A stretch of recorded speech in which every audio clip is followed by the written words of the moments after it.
A very good evening to all of you. It's once again, it's a privilege and honor to be with you all and to share my reflections on earth ethics from the Gospel according to Saint Matthew. And special thanks to Dr. Matthew Koshi for this opportunity. It's because of him that I got baptized into ecology and earth ethics and so on. So ever since he invited me for a few seminars and few sessions which were held at the CSI headquarters, I've been very ardently following all the developments in the area of ecological studies and ecological concerns. So special thanks to Dr. Matthew Koshi. So that's my born again experience. All right. Okay, today I'm supposed to speak from the Gospel according to Saint Matthew. Even though I will be using a few articles which I'm not sure whether distributed to you all, but anyway, I'll be banking on a few articles from the Earth Bible series. And on top of that, I will be adding my own reflections, and then I will incorporate a few other texts which I think are of equal importance to understand how Matthew's Gospel envisages ecology and ecological ethics. Okay, we'll start with the first article, an Earth Bible reading of the Lord's Prayer by Vicky Belabansky. He's an Australian. So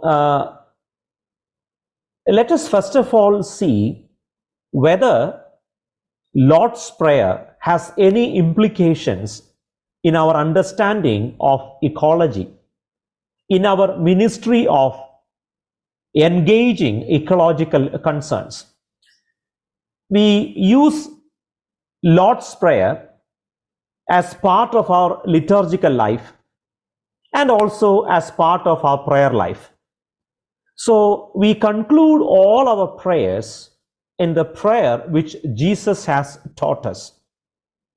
Now, this article is an attempt to see whether you can unpack a few ecological implications and nuances. In other words, the version of the Lord's Prayer from an eco-justice perspective. So we are going to look at the Lord's Prayer strictly from the perspective of ecology and eco-justice. Now, the methodology, the method of approach that we will be resorting to, we will be adopting in this section is feminist hermeneutics of suspicion. What does it mean by feminist hermeneutics of suspicion? It simply means instead of blindly believing in a text, you are suspecting whether a text contains an idea or a concept that can devastate our social life and human life. So feminist hermeneutics of suspicion means, as a woman, as a community of women, they look at various passages and texts in the New Testament and in the Old Testament to see whether biblical narratives in any way support patriarchy. So you suspect a text. Suspecting a text doesn't mean you disbelieve a text. Instead, it is an attempt to see whether there are blind spots. Looking at the text more carefully rather than reading it in a very passive and a very callous manner. Now, when you look at Sermon on the Mount and the Lord's Prayer in particular, we are going to affirm the intrinsic worth of the earth and all creation. Those who have read the first Earth Bible series, there are 6 principles given. And the first principle is the intrinsic worth of the earth and all creation. So when you look at the Lord's Prayer, and this is the first premise that we should be mindful of. And what is that first principle? That we are supposed to voice the intrinsic worth of the earth and all creation. And secondly, Bible contains different cosmologies, not just one.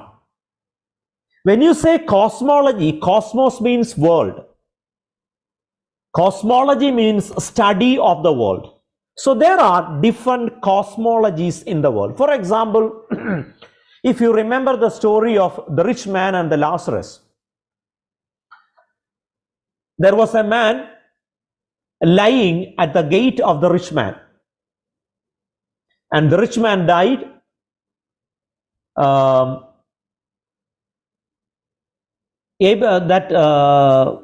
Lazarus also died.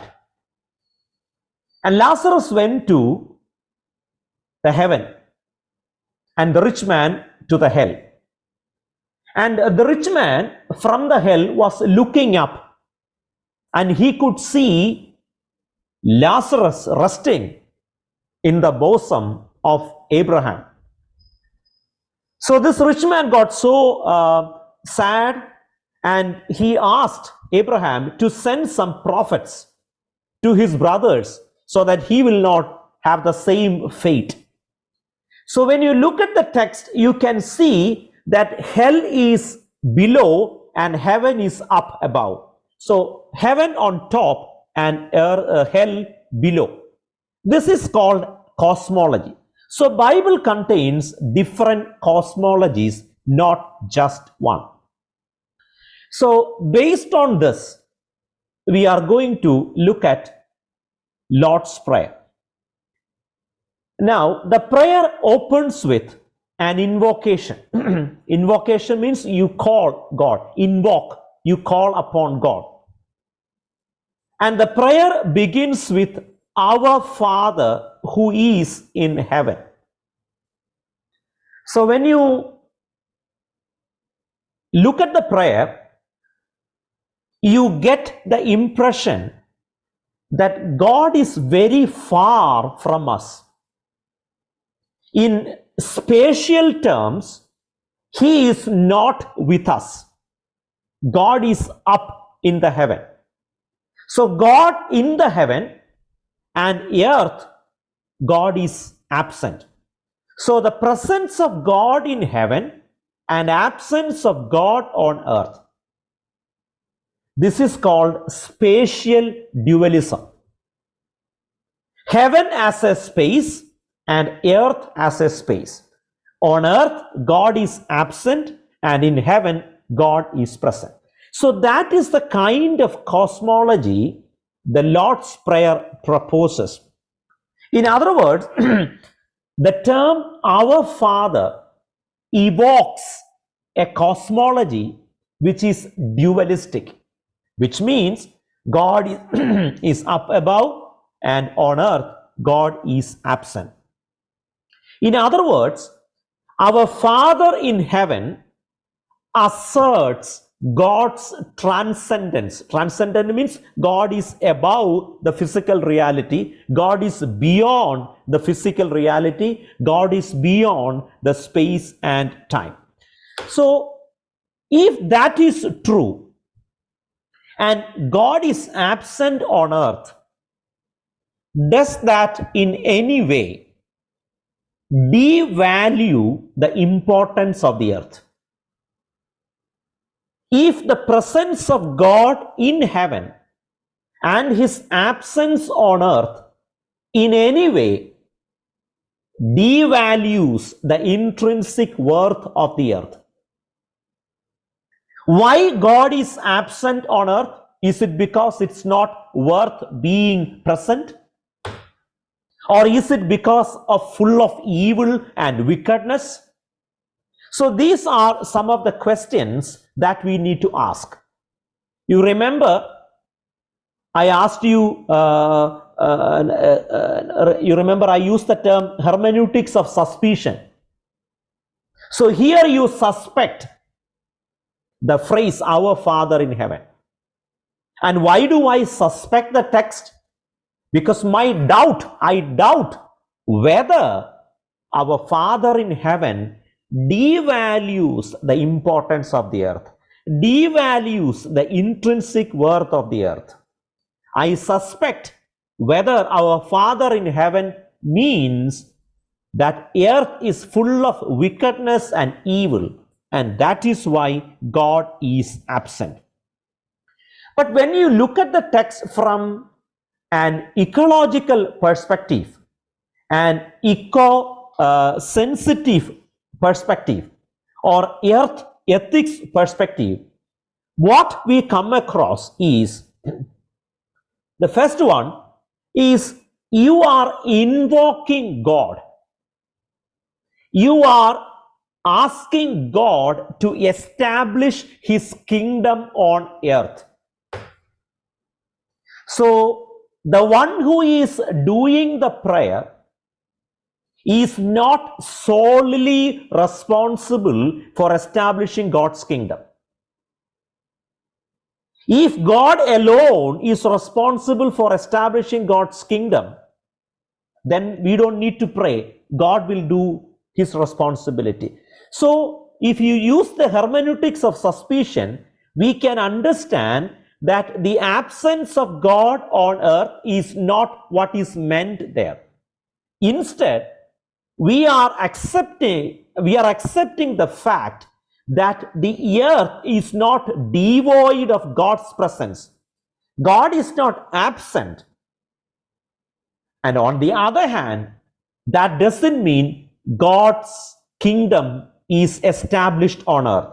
So the one who is doing the prayer and to whom we are praying are collectively responsible for establishing the kingdom of God on earth. In other words, the creator and the created are working together to break down the distinction between heaven and earth.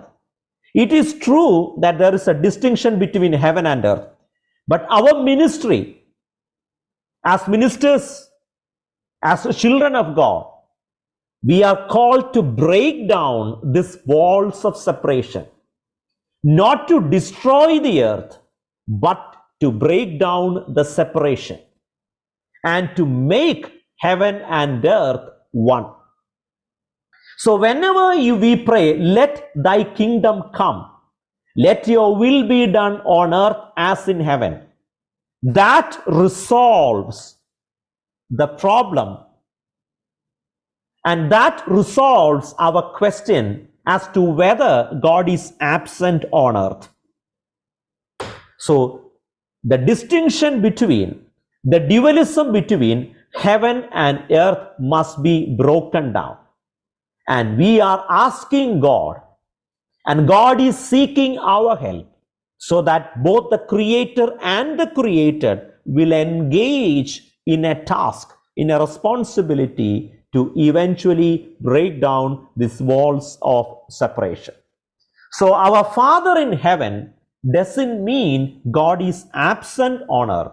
Rather, it is an invocation to break down the walls of separation so that heaven and earth will become one. Now, the second part of our Father, when you say our Father, it in a way transcends the transcendence of God. So our Father who is in heaven and who is beyond us.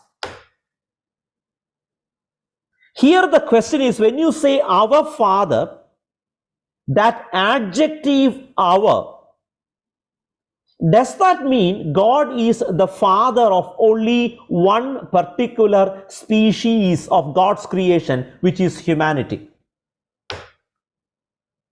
When you say our father, he is the father of all that is begotten from him. When you read Colossians, we read, in and through everything has been created, and nothing has been created without him. So the whole creation is from God. And therefore, when you say our father, it doesn't mean God is the father of humanity alone. It doesn't mean God is the father of a branch of earth community. Rather, he is the God and father of the whole creation and the entire cosmos. The second aspect of earth reading or earth sensitive reading is, in Lord's Prayer, we say, give us our daily bread. What does it mean? Give us our daily bread. When you say daily bread, it has ecological implications.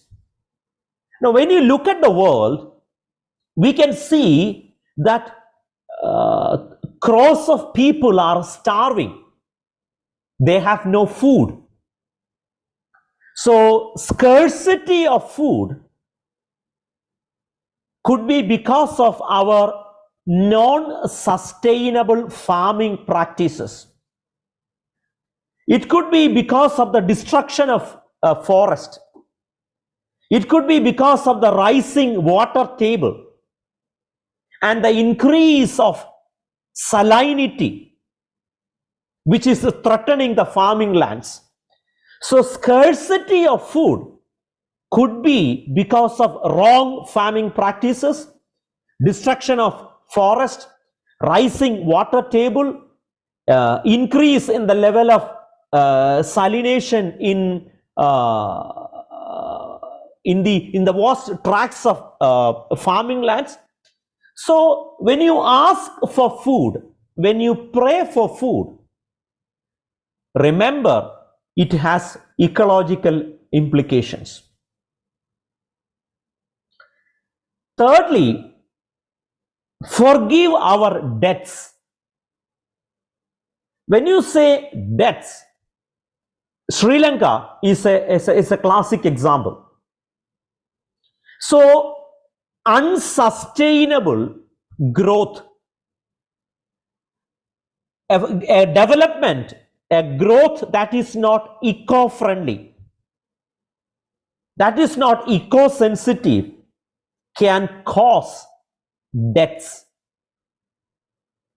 So taking money from IMF, World Bank and so on can put countries in severe debt. So when you say debt, it simply doesn't mean our sins. It has larger political and ecological implications. And another aspect of the prayer is, do not lead us to trials and tribulations. And when you say trials, do not test us. It evokes the memory of the book of Exodus. You know, people put God into test when they had no water and when they had no food. Whenever they were hungry, whenever they were thirsty, they tried to test God. When you say, do not lead us to test trials, temptations, it simply means do not lead us to a situation where we will be starving for food and where we will be suffering from scarcity of water. Because the people of Israel tested God when they had no water and when they had no food. So temptation echoes the stories of how people tested God in the book of Exodus. So one of the aspects of the ecological crisis is the threat of inadequate water supply. Now,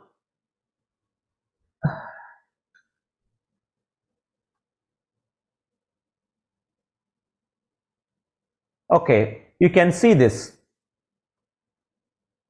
Our Father, okay, we were focusing on three main things. Our Father, bread, debt, and time of trial. Now we will see another article. This is a famous Matthean text which talks about human anxiety. Now, it was H.D. Betts who argued that Sermon on the Mount and Matthew 6:25 to 34 provides a positive attitude towards natural order. Now, when you look at Matthew 6:25, it clearly says, "Therefore I tell you, do not worry about your life."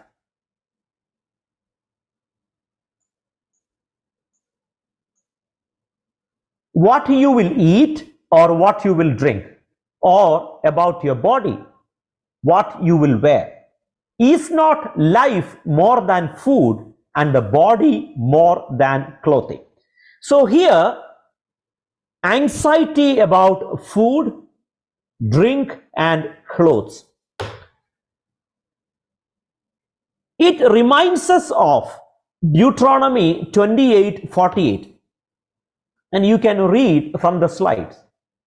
"Therefore you shall serve your enemies, whom the Lord will send against you in hunger and thirst and in nakedness and lack of everything." So here, hunger, thirst, and nakedness is seen as God's punishment. So when Jesus says, "Do not be anxious," it means you are not under punishment anymore. You are not under God's punishment anymore. When you read Isaiah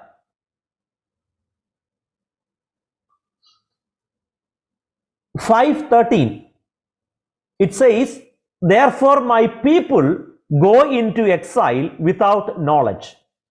Their nobles are dying of hunger, and their multitude is parched with thirst."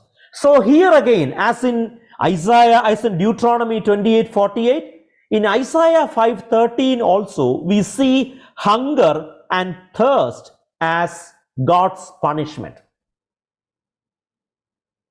But in Isaiah 41, we read, God will quench the thirst of his people. You can read Isaiah 41:17. "When the poor and needy seek water, and there is none, and their tongue is parched with thirst, I, the Lord, will answer them. I, the God of Israel, will not forsake them. I will open rivers on the bare heights, and the fountains in the midst of valleys. I will make the wilderness a pool of water, and the dry land springs of water." So Jesus says, "Do not be anxious, because you are not under punishment anymore." If you are not anxious, if you trust in God, and you can see blessings of water and blessings of food.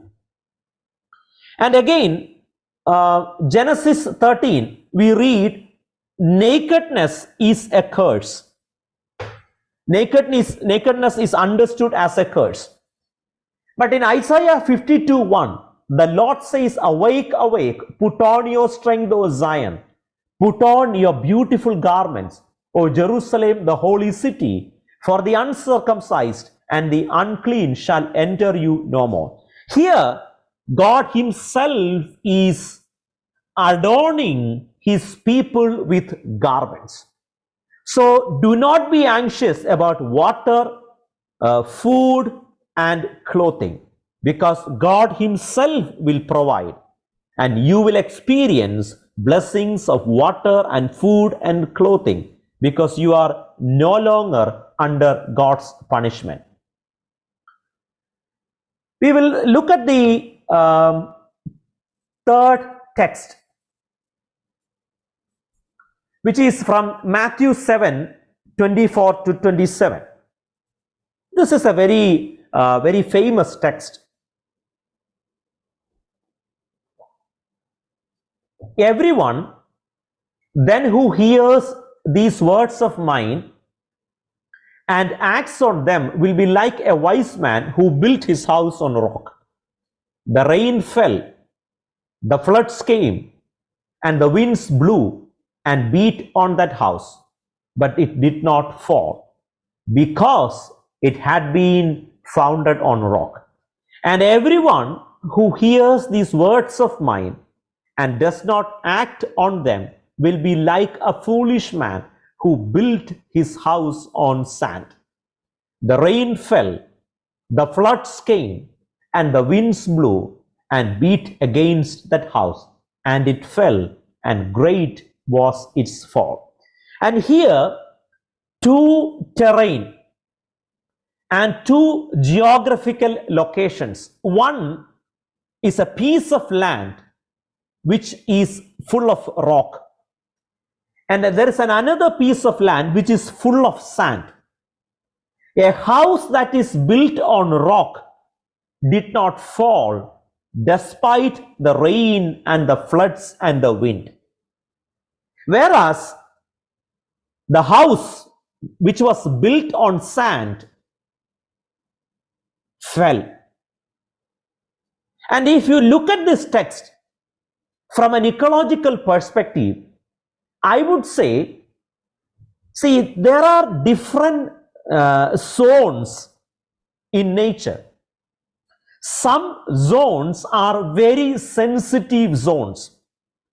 Remember, all land that we have at our disposal are not meant for constructions. Some lands are needed to be kept as it is. You should not do any construction, you should not do any farming, any agriculture, nothing, because they are very sensitive zones. And some areas where you can build constructions, houses, shopping malls, and huge buildings. But some areas you cannot do constructions. So here a man builds a house on sand, and the Bible calls him foolish man, because he did not respect the sensitivity of the land. You cannot be masters of the earth. Earth is very sensitive. We need to be sensitive to the sensitivities of the earth. So we need to be mindful, and we need to be respectful towards the Mother Earth. We need to know where we can do agriculture. We need to know where we need to keep the land as it is. Reserved lands, reserved forest, reserved water bodies. We need to know where you can build houses, and we need to know where you cannot build houses. So here, who is a foolish man and who is a wise man? The wise man knows where to do what. And a foolish man doesn't know where to build the house. This is what is called earth ethics. Now we will look at a fourth passage from, and this is an article from Earth Bible Series, Volume 5. A transformative struggle towards the divine dream, an eco-feminist reading of Matthew 11. It's written by a Kiwi scholar.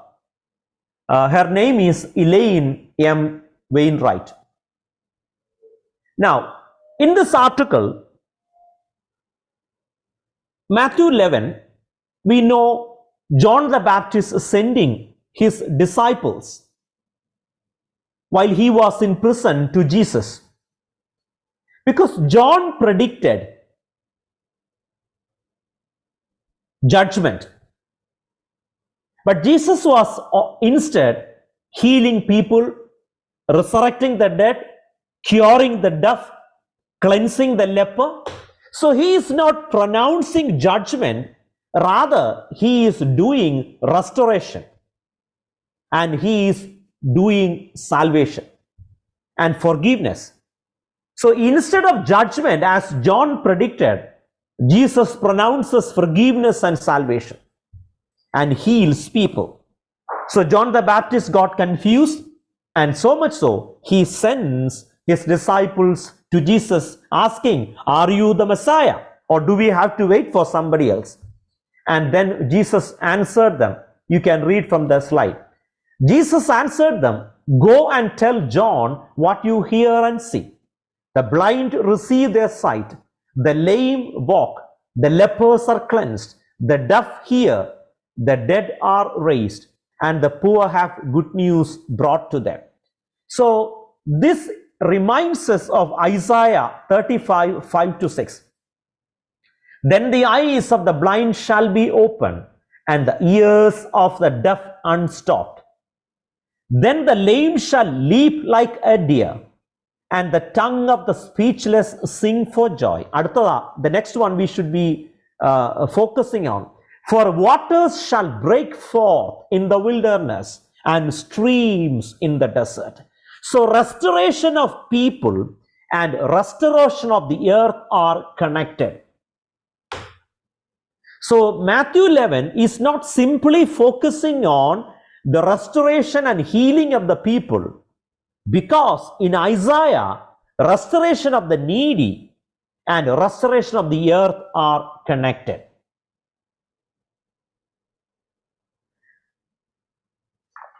We will look at the next text, the final one, Matthew 13, 3-8. And this is a very famous text. "And he told them many things in parables, saying, Listen, a sower went out to sow. And as he sowed, some seeds fell on the path, and the birds came and ate them up. Other seeds fell on a rocky ground, where they did not have much soil, and they sprang up quickly, since they had no depth of soil. But then the sun rose, they were scorched, and since they had no root, they withered away. The other seeds fell among thorns, and the thorns grew up and choked them. Other seeds fell on good soil and brought forth grain, some 100-fold, some 60, and some 30. So here, the same seed fell on 4 different surfaces. Some fell on the path. The birds ate them up. Some fell on the rocky ground. Since the roots were not deep, the sun scorched and they withered away. And some fell among the thorns, but the thorns choked them up. And the 4th type of seed fell on good soil, and it produced good harvest. Now, if you look at the text, we can see that all seeds are of the same quality. Let us not assume that the seed that fell on the rock, the path, and among the thorns are of less quality or of inferior quality. All the seeds are of the same quality. But only certain seeds could produce harvest. So you cannot blame the seed for not producing harvest. It is because of the surface. Because the roadside, the roads are not meant for agriculture. The rocky surface is not meant for agriculture. The surface which are full of thorns are not meant for agriculture. But the seeds that fell on a surface that is conducive for agriculture and farming produced good harvest.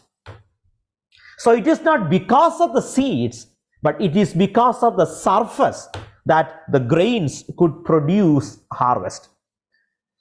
Now, if you look at this, this is an interesting book, Survival of the Friendliest, written by Brian Hare and Vanessa Woods. And here in this book they argue that if you compare apes and dogs, dogs survived, apes could not. That is what the history of creation says. Because the dogs have the ability to adapt and apes do not have. So who will survive on this earth? Those who are friendliest, not the fittest, but those who are the friendliest will survive. So COVID-19 is a zoonotic disease, which means a virus, a type of virus transmitted from animal bodies to human bodies. And it is because of our enmity with nature, enmity with animals, and enmity with humanity. So what we need is not enmity with creation and nature, but what we need is friendliness, because only the friendliest will survive. So in Matthew 13, 1-9, what is sin? Sin is enmity with nature. And what is faith? Faith is a practice of friendliness with nature and animals, and practicing neighborliness with nature and animals. So I have shared a few biblical passages. The Lord's Prayer, Matthew 6, 3-9, and then Matthew 6, 25-34, and then Matthew 7, 21-24, and then Matthew 11, and then Matthew 13. So I was just trying to make an attempt to see whether biblical text, especially Matthew's Gospel, can be interpreted from an ecological perspective. And you know, these texts are not originally written from an ecological perspective, because when this Gospel was written, ecological issue was a non-issue. But in today's context, ecological issue is an existential issue. So we need to look at the resources of our faith, such as Bible and liturgy, to see whether it provides any resources so that we can engage ecological crisis in a much more positive manner. So I know there will be gaps, and there can be gaps, because the Gospel was not originally written from an ecological perspective. But from today's context, we make a sincere attempt, because it is no longer a non-issue but an existential issue. And similar perspectives can be adopted and applied in other Gospels and in other biblical narratives. So this is just an attempt. I hope I try to communicate the ecological ethics, earth ethics. And if you have any questions, any response, clarifications, disagreements, please feel free.